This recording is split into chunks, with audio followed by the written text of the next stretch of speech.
Tenemos que en un plano inclinado, un objeto se ve afectado por dos fuerzas, el peso y la fuerza normal. Si tomamos un eje coordenado tal que el eje X es paralelo al plano y el Y perpendicular al plano, tenemos que el peso se descompone en dos. En X es igual al peso por el seno del ángulo que forma el plano y en Y el peso por el coseno del ángulo. Vemos que el peso en Y y la fuerza normal son iguales pero en dirección distinta. Así que estas fuerzas van a ser cero, no va a haber fuerza neta en Y, pero sí vemos que hay una fuerza neta en X. Esto va a causar el movimiento. Entonces, según este sistema y la segunda ley de Newton, tenemos que la fuerza neta en X es igual a la masa por la aceleración. La fuerza es el peso en X, o sea, el peso por el seno del ángulo es igual a la masa por la aceleración. Pero sabemos que el peso es la masa por la gravedad por el seno del ángulo es igual a masa por aceleración. Como masa es una constante a ambos lados, tenemos al final que la aceleración con este sistema es la gravedad por el seno del ángulo. Ahora vamos a mostrar cómo sacamos las gráficas usando Tracker. Primero cargamos el video y escogemos desde donde queremos que empiece a rastrear el movimiento. Luego calibramos el video sabiendo que la altura de cada uno de los ladrillos era de 5 centímetros o 0,05 metros. Luego escogemos nuestro eje coordenado con el eje X paralelo al plano y luego empezamos a rastrear la pelota hasta que termine el movimiento del plano inclinado.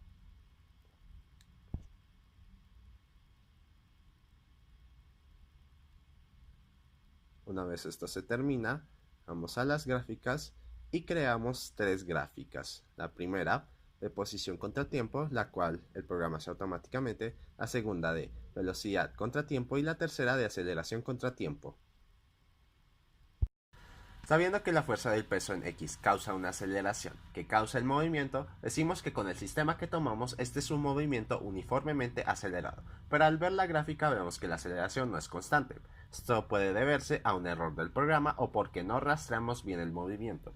Pero sabemos por nuestro análisis inicial que la aceleración es igual a la gravedad por el seno del ángulo, el cual tomamos como 45 grados. Reemplazando los valores, nos da que la aceleración es de 6.93 metros sobre segundo al cuadrado.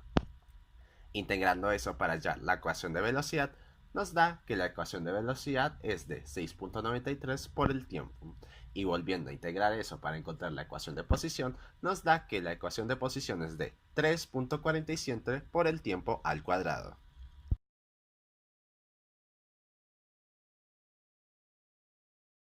Cuando un objeto se eleva a cierta distancia de una superficie, la gravedad actúa sobre él, creando una fuerza que conocemos como el peso, el cual es responsable de la caída libre, el cual es un movimiento rectilíneo uniformemente acelerado.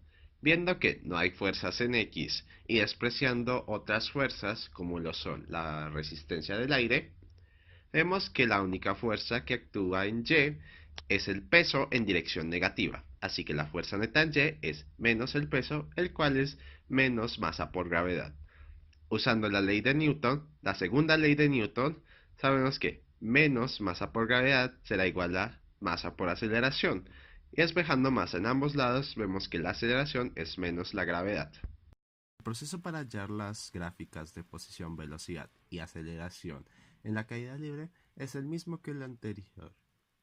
Calibramos el video sabiendo que la altura de cada ladrillo es de 0,05 metros o 5 centímetros. Luego cuadramos nuestros ejes coordenados con el 0, 0 en el centro de la pelota y luego cuadramos el eje Y con tal de que sea paralelo a la trayectoria que recorre la pelota.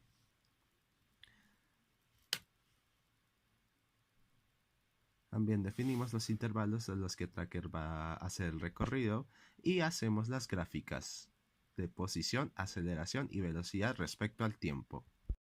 Volvemos a ver que la gráfica de aceleración en Y no tiene un valor constante, pero vemos que el valor oscila entre aproximadamente -8 y -10, lo cual es acorde a nuestro análisis inicial. porque dijimos que la aceleración es la gravedad negativa. Tomaremos entonces que la aceleración tiene un valor constante de menos 9.8 metros sobre segundo al cuadrado, pues ese es el valor de la gravedad. Aunque sepamos que no afecte de igual manera en todas las alturas de la Tierra, vamos a hacer esa suposición para el análisis de las ecuaciones. Integrando eso, obtenemos la ecuación de velocidad, la cual es menos 9.8 por el tiempo. Y si volvemos a integrar eso con respecto al tiempo, obtenemos la ecuación de posición, la cual es menos 4.9 por el tiempo al cuadrado.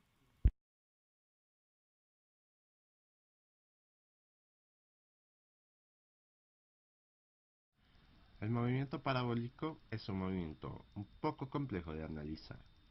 Esto sucede cuando un proyectil se dispara a una velocidad inicial v sub 0 a un ángulo θ de la horizontal de nuestro eje coordinado. Esto causa que la velocidad inicial se divida en dos componentes. La velocidad inicial en x, la cual es la velocidad inicial por el coseno del ángulo, y la velocidad inicial en y, la cual es la velocidad inicial por el seno del ángulo. En x, el movimiento es un movimiento rectilíneo uniforme sin aceleración, porque como pueden ver, no hay ningún tipo de fuerza en x que afecte al movimiento después de que lance. Así que la velocidad de x va a mantenerse constante por todo el movimiento. En cambio, en y sí hay una aceleración que la va a afectar, la gravedad. Así que en y este movimiento va a ser movimiento rectilíneo uniformemente acelerado. Queremos hacer el mismo procedimiento para sacar las gráficas en movimiento parabólico. Vamos a elegir el punto desde donde empieza a rastrear como el punto exacto en el que la bola suelta la mano y cuando deje de rastrear antes de que toque el suelo. La escala la ponemos desde el piso hasta un ladrillo que queramos, sabiendo que, obviamente, como dijimos antes, cada altura del ladrillo es de 5 centímetros. Empezamos a rastrear la masa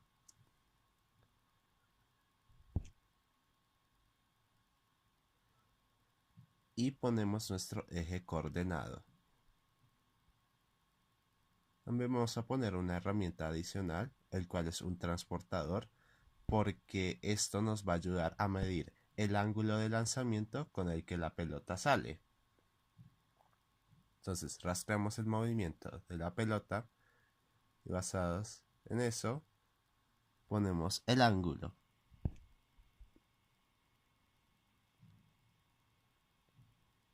Y luego de eso vamos a generar las gráficas.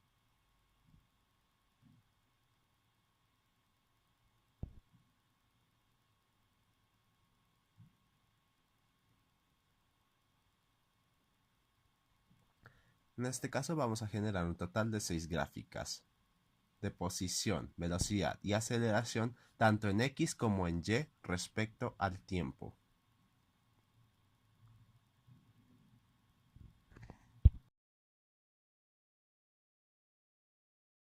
Vemos que la gráfica de la posición de X con respecto al tiempo es una línea recta, así que su velocidad es constante, como dijimos en nuestro análisis inicial, y por ende no hay aceleración, pero esto no se ve reflejado en las gráficas que hace Tracker, aunque sí vemos que la aceleración en X oscila en valores alrededor de 0, y la velocidad en X oscila en algún valor alrededor de 2. Para hallar este valor, estimamos la pendiente de la línea, usando el valor final que Tracker calcula, y sabiendo que empieza en 0, 0.